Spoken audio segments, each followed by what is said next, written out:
Un zoom du jour pour parler de l'Afrique aujourd'hui avec notre invité Kakou Ernest Tigori. Bonjour monsieur. Bonjour.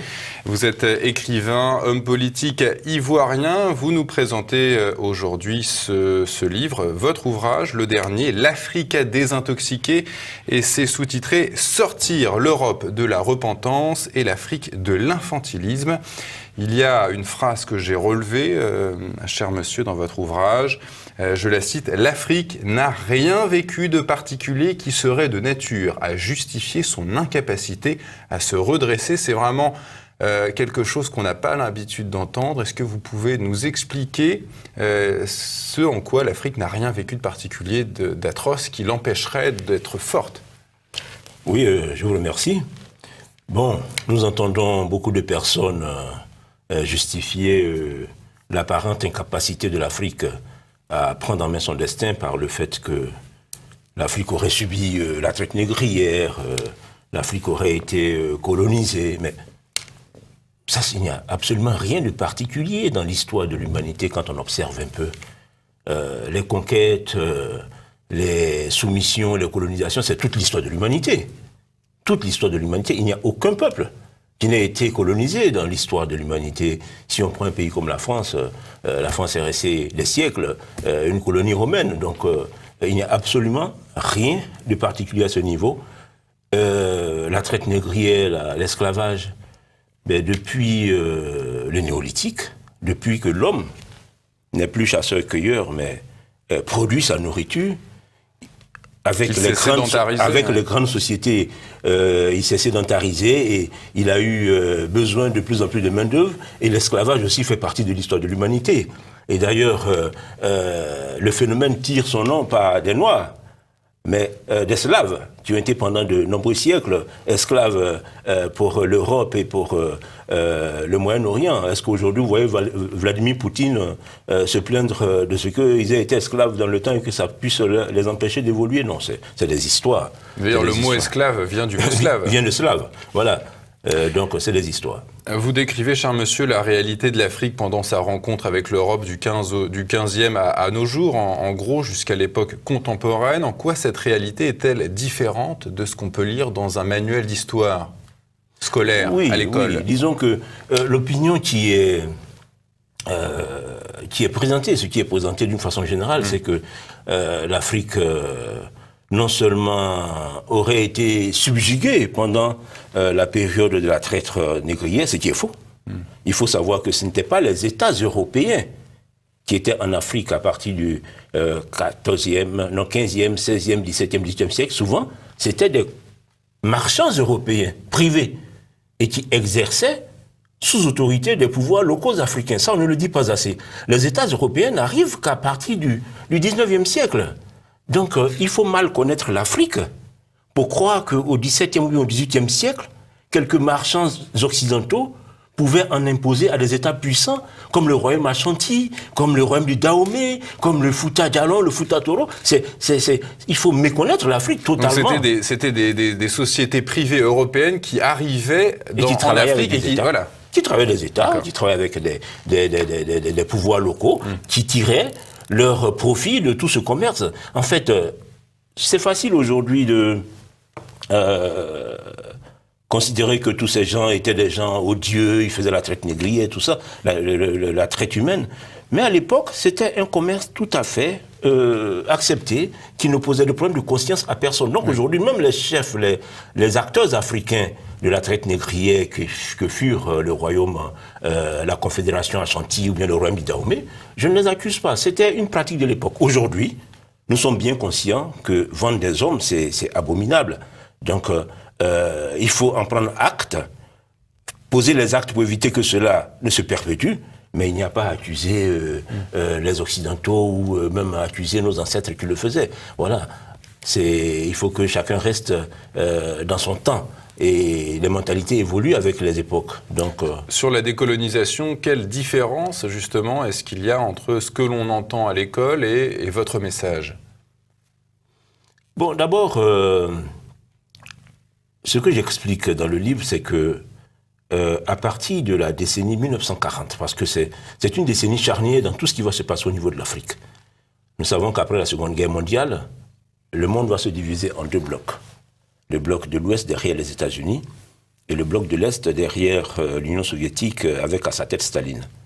Et le bloc de l'Est avait pour objectif stratégique de chasser, c'était ça le terme, les nations d'Europe occidentale de l'Afrique, comme partout dans le monde, de leurs territoires coloniaux partout dans le monde. La guerre d'Indochine qui deviendra la guerre du Vietnam, ça rentre dans ce registre-là.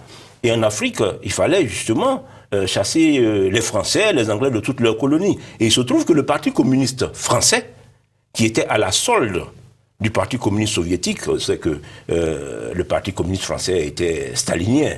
Voilà, ils agissaient pas pour les intérêts de la France, mais pour les intérêts de l'international socialiste, international communiste. Ils vont jouer un rôle important puisque la France avait quand même une très large assise territoriale en Afrique.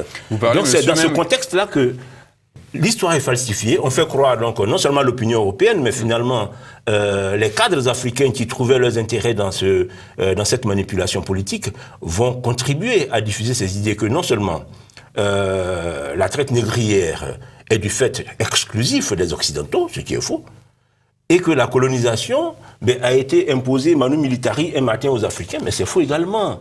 La colonisation arrive après 4 siècles, quand même, de commerce. Les gens se connaissent.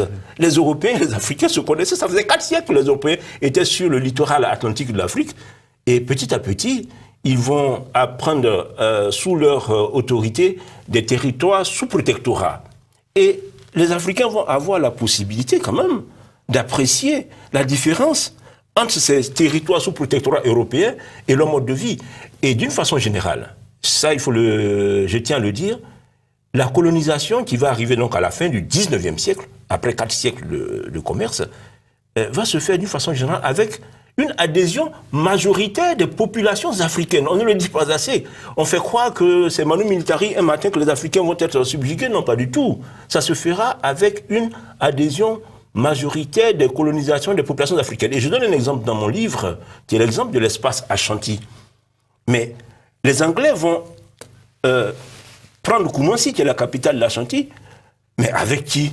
Avec les Fonti, avec les Nzima, avec les Aniawin, avec les Dankila. C'est toutes les populations qui vont, avec les Anglais, donc prendre la capitale Ashanti. Donc je donne ces exemples parce qu'il faut donner des faits pour combattre tous ces mensonges qui sont véhiculés depuis la décennie 1940, qui étaient le fruit d'une manipulation en vue de révolter les Africains contre la présence occidentale, la présence anglaise, la présence française, la présence belge. Voilà, bon, ils ont bien réussi, mais je crois quand même que ça fait 30 ans, bientôt 30 ans que l'Union soviétique a disparu.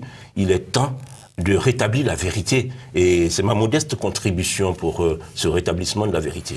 On évoque souvent, monsieur, dans les médias, le fait que la France aille en Afrique pour piller ses ressources naturelles, notamment au Niger, avec ces mines d'uranium qui alimentent l'entreprise française Areva pour ses centrales nucléaires.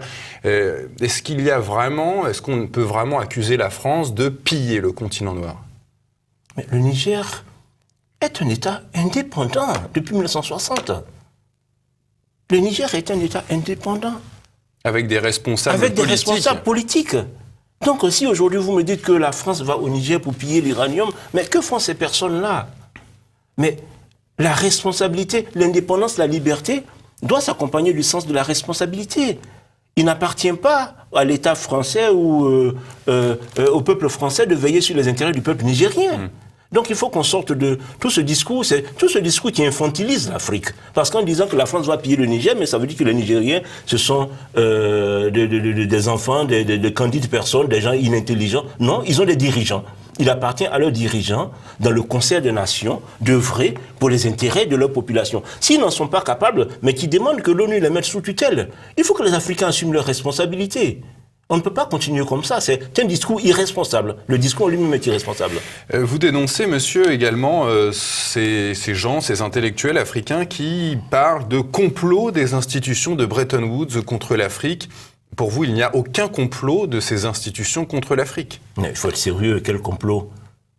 Nous avons suivi ces dernières années la Grèce, qui a eu des problèmes financiers et qui était sous injonction de la Banque mondiale, du FMI. La Grèce, c'est pas un pays africain.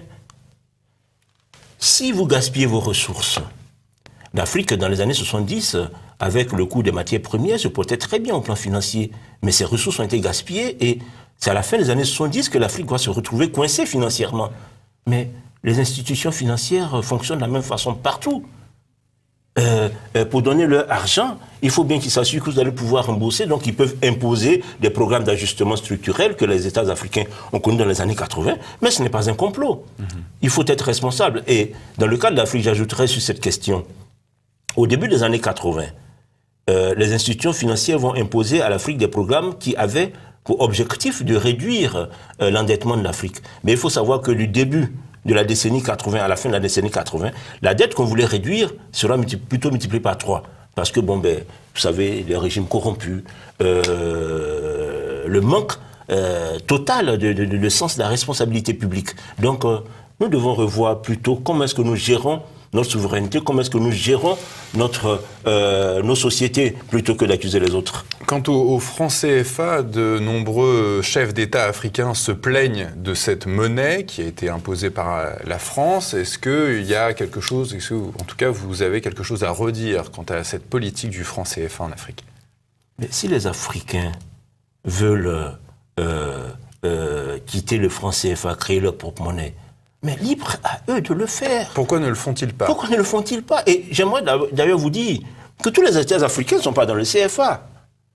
Un pays comme le Mali n'était pas dans le CFA. À un moment donné, a demandé à rejoindre le CFA. La Guinée n'était pas dans le CFA.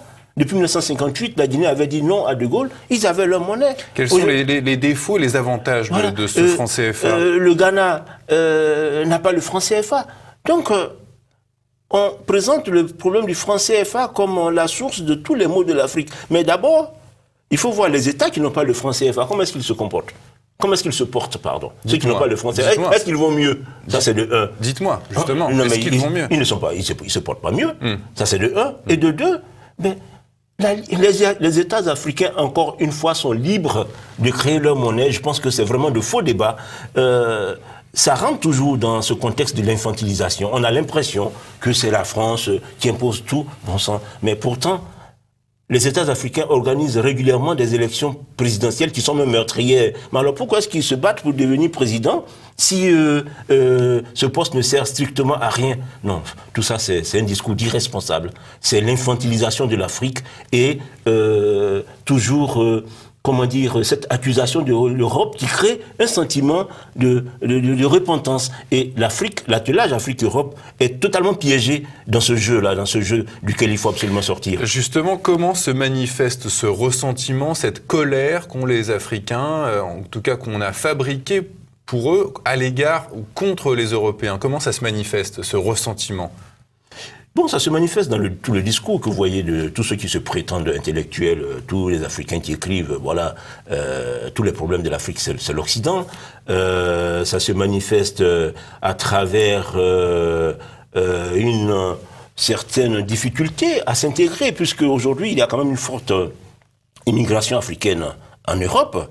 D'un pays comme la France, la communauté ouest-africaine est très forte. Mais vous imaginez tous ces jeunes à qui on fait croire que vous êtes dans un pays, ce sont ces blancs-là qui ont fait que il y a le désordre chez vous, il y a la misère chez vous.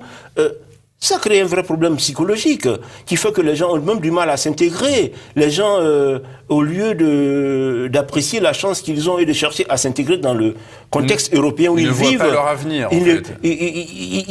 Ils sont rongés par des rancœurs qui les empêchent d'évoluer normalement. Donc cela fait un véritable blocage psychologique pour les Africains. Et c'est pour cela qu'il faut démentir tous ces mensonges-là, pour libérer les gens, libérer leur énergie, pour qu'ils puissent évoluer de façon positive. Concrètement, comment on peut arriver à désintoxiquer l'Afrique concrètement? Est-ce qu'il faut revoir les programmes scolaires? Est-ce qu'il faut mettre de nouveaux chefs d'État? Ah oui, dans tous les cas, le combat politique... une société est le résultat de sa gouvernance. Et il faudra, à un moment ou à un autre, trouver en Afrique des élites qui sont préoccupées par les questions d'intérêt général. Parce que depuis les indépendances de 1960, les États qui ont été hérités de l'administration coloniale, qui ont été donc hérités de la colonisation, ont été progressivement dévoyés. Or, quand l'État ne joue pas son rôle d'institution dédiée au service de l'intérêt général, à un moment donné, les populations africaines cherchent des solidarités alternatives. L'homme est un animal grégaire, l'homme a besoin de solidarité. Quand l'État ne fonctionne pas, les gens cherchent des solidarités alternatives. Donc les gens pensent pouvoir la trouver dans la solidarité tribale, la solidarité religieuse, toute autre forme de solidarité qui leur sont proposées, mais qui ne peuvent pas remplacer l'État. Donc il faut que l'État soit remis dans son rôle d'institutions dédiées au service de l'intérêt général. C'est un combat politique. Aujourd'hui, c'est dans cette veine-là que nous inscrivons notre action. Il faut mener le bon combat politique, il faut redonner du sens à la société africaine, qui aujourd'hui est totalement désorganisée du fait que l'acteur principal, le gestionnaire principal de la société, qu'est l'État, ne fonctionne pas. Il est inopérant, il est inconsistant en Afrique. Voilà. Bon, maintenant, il faut aussi qu'il y ait la vérité. J'espère contribuer à cela. Dire, ça a été quoi, notre 16e, notre 17e, notre 18e siècle, qu'on enseigne, qu'il y ait des débats et que les gens sachent quelle a été la vraie histoire de l'Afrique, plutôt que cette histoire qui leur a été vendue, qui fait passer nos ancêtres pour des imbéciles, que des faibles, que les Blancs sont venus subjuguer. Les choses ne se sont pas passées comme ça. C'est totalement faux. Vous évoquez, on en parlait tout à l'heure, monsieur, cette falsification de l'histoire de l'Afrique dès les années 40 par des communistes français. Comment expliquez-vous que récemment, des chefs d'État français se soient rangés à en tout cas, et rejoint cet esprit de repentance à l'égard de l'Afrique, comme par exemple Jacques Chirac, quand il a été élu en 95, il s'est un peu précipité pour demander le pardon à l'Afrique pour la traite négrière. Quand vous expliquez que la droite se soit ralliée à cette falsification faite par des communistes? En fait, ce n'est pas récent. Il faut dire que ce climat de repentance, comme je dis, date depuis la décennie 1940. C'était une campagne, parce qu'il ne faut pas oublier non plus que la plupart des intellectuels ici en France sont de gauche. À l'époque, dans les années 40-50, il y avait les Jean-Paul Sartre, tout ça qui était les grandes stars de l'intelligentsia française. Tout ce monde c'est des compagnons de route des communistes. Donc, ces gens vont mettre dans l'esprit permettez-moi de le dire comme ça, du petit blanc, que tu as fait du tort, tu t'es mal comporté en Afrique, tu as réduit en esclavage cette population, tu l'as subjugué et que tu es responsable de toute sa misère. Et c'est cela qui continue jusqu'aujourd'hui. Donc ça ne date pas de Chirac. Le sentiment de repentance qui a été inoculé à l'opinion occidentale date depuis les années 40-50. Voilà. Maintenant, je dis, ça fait quand même un moment. Il est temps qu'on rétablisse la vérité, parce que cela est faux. Et j'ajouterai juste sur cette question, on peut se demander, mais comment est-ce que des mensonges aussi gros ont pu passer? Mais c'est tout simplement parce que les élites africaines de l'époque, dans le cadre de leur combat politique, étaient tous communistes. Houphouët-Boigny, Kwame Nkrumah, Léopold Sédar Senghor, Aimé Césaire, François Hollande, toutes les élites intellectuelles africaines se sont mises au service du Parti communiste pour la falsification de l'histoire de l'Afrique. Ça, historiquement, c'est très important de le souligner. Et d'ailleurs, vous verrez que quand Aimé Césaire va claquer la porte du Parti communiste, il n'hésitera pas dans la lettre qu'il écrira à Maurice Thorez de dénoncer tous les mensonges. Ça, c'est des faits d'histoire. Vous pouvez aller sur Internet, vous voyez toutes ces choses, sur Google. Voilà. Est-ce que vous pouvez nous dire rapidement un mot sur ce chef d'État africain qui était Thomas Sankara? Comment vous l'envisagez, comment vous le voyez avec le recul, cet homme? Mais Thomas Sankara, il avait ceci de bien, qui était que il était préoccupé par le sort de son peuple. C'est pour cela que la jeunesse africaine... C'était un patriote? C'était un vrai patriote. Maintenant, c'était aussi un marxiste, léniniste, tout ce que vous voulez, la grande théorie qui n'a absolument rien apporté nulle part. Je ne sais pas où est-ce que le marxisme-léninisme a fait le bonheur des gens. Mais il n'a pas adhéré à cette falsification de l'histoire. Oh non, il ne l'a jamais dénoncé. Je pense qu'aujourd'hui, ce discours que je tiens, il est tout nouveau. Il est tout nouveau parce que il faut aussi se creuser pour voir qu'il y a eu tout ce mensonge. Non, Thomas Sankara n'a jamais dénoncé cette falsification de l'histoire. Bien au contraire, je pense que tous les Africains qui s'engageaient dans la lutte ont toujours... valider cette théorie du blanc qui n'a fait que du tort à l'Afrique. Non, non, non. De ce point de vue, non. Mais Thomas Sankara était un patriote. Ça, c'est important de le souligner. Maintenant, bon, ben, son combat marxiste-léniniste, bon, ben, moi, je considère que c'était du n'importe quoi. Parce que le marxisme-léninisme n'a rendu aucun peuple heureux sur cette terre-là, en tout cas jusqu'à présent. Cher monsieur, vous consacrez tout un chapitre de votre ouvrage au racisme. De quel racisme s'agit-il ? Non, je trouve que on a trop tendance, les Africains, à se plaindre de racisme. Mais bon, d'abord, les racistes, il y en a partout. Et il n'y a pas plus de blancs racistes que d'Africains racistes. Il y en a partout. Et aujourd'hui, au lieu de passer le temps à se plaindre, il vaut mieux chercher à s'intégrer. Je parle, par exemple, de la forte population d'origine africaine qui est en France. Bon, bien sûr, vous rencontrerez des fois des racistes par-ci, par-là, mais l'État français n'est pas raciste. L'État français n'est pas raciste. Le fonctionnement de cette société n'est pas basé sur le racisme. Donc, chacun a la possibilité de faire l'effort. La société française non plus n'est pas raciste. La société française n'est pas raciste. Chacun a la possibilité de faire l'effort pour s'intégrer et mener sa vie, apporter sa contribution à cette société ouverte où qui donne sa chance à chacun. Voilà, donc pour moi, passer son temps à se plaindre du racisme, pour moi, ce n'est pas juste. Et d'ailleurs, la France ne mérite pas qu'on la taxe de racisme, pas du tout. Vous consacrez, donc vous nous dites, voilà, il y a des racistes chez les Noirs, chez les Blancs. Vous évoquez quand même ce racisme blanc envers les Noirs. Qu'est-ce que vous avez à dire à ces racistes blancs ? Oui, bon, aux racistes blancs, je dirais que aujourd'hui, la France est une société qui s'est ouverte.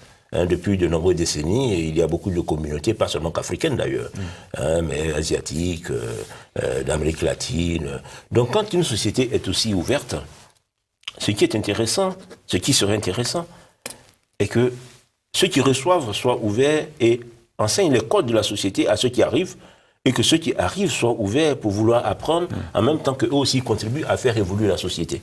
Voilà. Mais si il y a blocage, ceux qui reçoivent rejettent, à un moment donné, la communauté étrangère étant de plus en plus forte, si elle se sent menacée, elle se défendra et on court tout droit vers des guerres ethniques, vers des guerres tribales, vers la guerre civile. Aujourd'hui, vous imaginez une société comme la France, si on disait qu'on veut rejeter les étrangers, ce n'est même plus possible. Ça serait la guerre civile. Ils sont peut-être autant nombreux que les Français dans des villes comme Paris. Voilà, donc non. Je pense que c'est pas ça qu'il faut envisager. Ce qu'il faut envisager, c'est qu'il y ait ouverture de part et d'autre, mais surtout que ceux qui arrivent aient le souci de s'intégrer, aient le souci d'apprendre les codes, aient le souci de ne pas heurter ceux qui viennent trouver. Mais ceux qui disent « Ah non, moi je suis arrivé, je suis comme ci, je suis comme ça, il faut qu'on tienne compte de moi », je trouve que c'est un peu osé. Et vous pensez que cette intégration est possible dans tous les cas ? Elle est possible s'il y a une réelle volonté politique. De faire en sorte que les gens s'intègrent. Mais si on se laisse aller à la facilité du communautarisme parce que on a envie de se faire élire et qu'on fait plaisir à telle ou telle communauté, on aide le communautarisme à s'installer et à la longue c'est dangereux. À la longue, c'est dangereux. Il va y avoir des territoires interdits pour la République et quand quelqu'un voudra mettre de l'ordre plus tard, ça risque d'entraîner la guerre civile. Il faut que les dirigeants occidentaux soient très responsables dans leur gestion de la communauté étrangère en Europe. Mais pour l'instant, c'est pas ce que j'observe. Les pays, cher monsieur, qui composent le continent africain doivent, dites-vous, entreprendre d'urgence tout un tas de réformes. Quelles en seraient les 3 premières ? Bon, d'abord, le sens de l'intérêt général. J'ai des fois l'impression qu'à l'indépendance, les Africains ont vu les États dont ils héritaient comme un gros gâteau que le blanc a oublié d'emporter et qu'il fallait donc se disputer pour avoir sa part. Non, l'État, ce n'est pas un gâteau à se partager. L'État, c'est une exigence collective de la société. C'est la structure qui doit s'occuper de l'intérêt général. Donc il faut que les Africains, les élites africaines, apprennent à servir l'intérêt général, à mettre l'État dans son rôle d'institution qui doit tisser les solidarités qui fondent le vouloir vivre collectif. Donc ça, c'est la première des conditions, remettre l'État dans son rôle. Bon, maintenant, une fois que ça c'est acquis, mais qu'il y ait un minimum de fonctionnement démocratique pour que les gens puissent donner le sens qu'ils veulent donner à leur société, qu'il y ait que le mérite soit mise en avant pour que toutes les compétences puissent se mettre au service de la société, qu'on sorte les pays africains du tribalisme aujourd'hui qui est destructeur. Donc bon, il y a comme ça des urgences que tout de suite, il faut mettre en place en Afrique. La démographie, est-ce une urgence? Comment la régler? Le Niger, je crois, va exploser dans les prochaines années, sa population. La démographie, la croissance démographique en Afrique est justement un exemple même du sens, je dirais, du manque de sens de responsabilité des élites africaines. Aujourd'hui, on parle partout dans le monde de problèmes écologiques et nous savons tous que la démographie a une incidence importante sur les risques écologiques. Il se trouve que l'Afrique est l'un des plus grands contributeurs en termes d'explosion démographique dans le monde. Mais est-ce que vous voyez les dirigeants africains en parler? Est-ce que vous voyez même dans le discours en Europe quelqu'un, interpeller l'Afrique? Non, non. Comme si les Africains sont des irresponsables de qui on ne peut rien attendre, donc on n'évoque même pas la question. Mais il faut l'évoquer. Aujourd'hui, l'Afrique n'est pas en mesure de s'occuper de tous ces enfants qu'elle produit. D'ailleurs, regardez dans la Méditerranée, tous ces gens qui viennent mourir dans la Méditerranée parce qu'ils veulent rejoindre l'Europe. Mais il est temps qu'en Afrique, il y ait des politiques responsables pour penser à la limitation de la croissance démographique. Mais comment vous expliquez l'immobilisme des chefs d'État africains depuis la décolonisation? Ça, c'est vraiment... Quel intérêt ont-ils à rester dans le mensonge, à rester dans la haine à l'égard des Occidentaux, des Européens? Quel est leur intérêt? Leurs intérêts personnels, oui, ouais. Il y en a. Il n'y a aucun intérêt pour les États, pour les populations, ça je suis d'accord avec vous. Mais le problème, c'est comment est-ce que sont-ils tous des égoïstes, je veux dire, les chefs d'État africains? Le problème, pour moi, je le pose autrement. Comment est-ce qu'aujourd'hui, un vaste continent comme l'Afrique, très impliqué dans l'histoire du monde, qui avec déjà ne serait-ce que tous ces migrants qu'elle jette dans la Méditerranée, comment est-ce que l'Afrique peut évoluer comme ça dans le non-droit, dans le manque de démocratie, dans la corruption, sans qu'il y ait quelque part une réaction de la communauté internationale? C'est ça qui est le vrai problème. C'est-à-dire qu'il n'y a aucune gouvernance finalement, aucune gouvernance mondiale. Chacun fait ce qu'il veut au nom de la souveraineté nationale. Et puis les déchets de sa mauvaise gouvernance, après c'est aux autres de s'en occuper. Tous ces jeunes qui sont dans la Méditerranée, c'est aux Européens de se débrouiller avec. Cela aujourd'hui met l'Europe dans une crise pas possible. Mais il y a les États africains. Il faut que les États africains fonctionnent. Mais cela partira d'une élite africaine responsable qu'il faut peut-être penser aussi à chercher et peut-être d'une certaine façon à soutenir. Je le dis vraiment à des pincettes. Mais vous pensez que c'est vraiment aux États africains de gérer ce problème de l'immigration de masse plutôt qu'à l'ONU par exemple ou qu'à l'Union africaine, des organisations supranationales? Mais il faut que les États africains se sentent responsables du destin de leur population. Maintenant, si aujourd'hui il se trouve que les dirigeants qui sont en place n'en sont pas capables, à un moment donné, puisque nous parlons maintenant d'un village planétaire, cela suppose qu'il y a quand même une conscience humaine, une conscience mondiale, une conscience internationale qui doit intervenir. Donc je ne désigne personne, mais il y a une réflexion à mener. Il y a une réflexion à mener. Et moi aujourd'hui, ce que je fais, c'est que j'invite les élites africaines. J'invite les Africains qui ont la capacité de comprendre toutes ces questions, de s'organiser pour que nous développions une véritable conscience noire. J'en parle un peu dans le livre, pour que on sorte en fait l'Afrique de ce désordre-là, parce qu'on ne peut pas continuer comme ça. On ne peut pas laisser au reste de l'humanité cette image que l'Afrique laisse aujourd'hui. Peut-être qu'il y a certains qui ne se sentent pas concernés quand ils voient les jeunes Africains dans la Méditerranée. Mais moi ça me dérange et ça me gêne. En tant qu'Africain, je trouve que nous devons faire montre d'un peu plus de sens de responsabilité. Cher monsieur, je rappelle le titre de votre ouvrage, c'est donc « L'Afrique à désintoxiquer, sortir l'Europe de la repentance et l'Afrique de l'infantilisme », édité chez Du Alpha. Merci monsieur d'être venu sur le plateau, c'était très intéressant et à bientôt. Merci monsieur. C'est moi qui vous remercie. Merci infiniment.